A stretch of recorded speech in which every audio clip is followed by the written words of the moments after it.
and we are talking about the many shocking ways that disorganization can cost you money. Be sure to subscribe, give this video a like, and comment below anything you find helpful or any requests you may have. When you don't organize your paperwork and your finances, you pay thousands in late fees and finance charges, which can so easily be avoided. We actually just completed the third week of our budgeting challenge. We covered financial goals everyone must make in their lifetime, evaluated your spending over 2020, estimated your spending over 2021, and figured out what debt payoff methods work best for you. By the end of this month, we will create a budget for you for this entire year. And after our challenge, I will be sharing how to create a lifetime budget. So if you haven't already, be sure to grab your free budget template from my freebie library. The link is below. In addition to paying thousands in late fees and finance charges due to having disorganized paperwork and finances, you also pay for renewed subscriptions you forgot to cancel, fraudulent charges you missed because you weren't checking your accounts, and memberships you never use. If you are a business owner and if your receipts aren't organized, you won't be able to write off those business expenses. If you don't organize your personal receipts, you can't return an item you decide you don't need. You won't be able to write off donation receipts that you lost. When you don't organize your mail regularly, you can miss out on some great coupons and some great grocery sales on things that you purchase regularly. And you can forget to use gift cards and rewards you've earned, especially before they expire.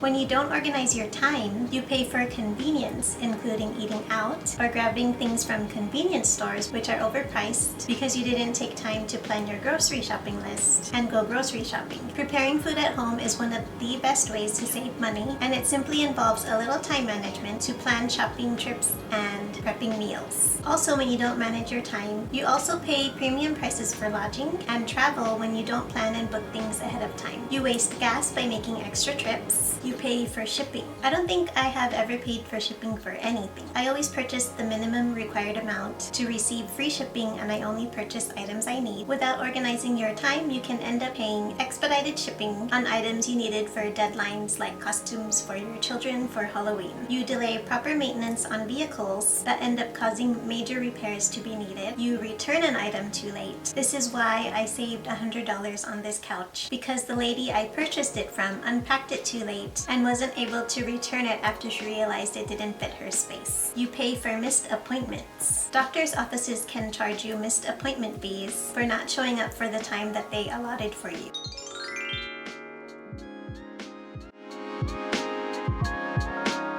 When you don't organize your spaces, you end up purchasing duplicates of items you already have, including toiletries, medications, food, clothing, supplies in general, etc. Or you don't end up using items before they expire. Also, if you can't find items because they are buried in the backs of your storage closets or under other things like kitchen appliances, for example, your items can become damaged. And if items are buried long enough, like electronic devices for example, they can become obsolete before you even use them. That money spent on that item is therefore wasted. One huge thing I want to note is that you shouldn't be paying for storage. There are very few reasons why anyone would need to pay for additional storage outside of their home, which includes storing your items if you are in between moves, like if your house sells but you haven't closed on your new house yet, or maybe you have a seasonal mobile business, for example, and your items will definitely not fit in your home during the off-season. The key thing to note is that you always must declutter the excess from your home and only store in your home what you need and use. You will therefore not need storage if your home is properly organized. Also, when your spaces aren't organized, you can throw away perfectly good items because you couldn't find a piece to it, like a board game for example.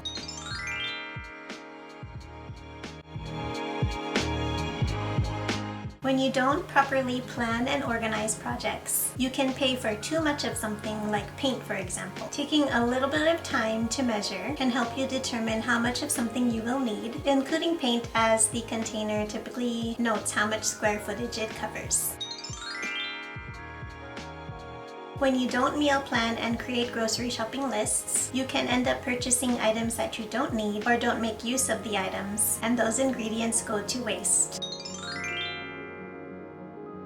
And if you don't plan what you are wearing to an important event, you might purchase an outfit last minute and pay full price. Everything goes on sale, so you should never pay full price for anything with proper planning.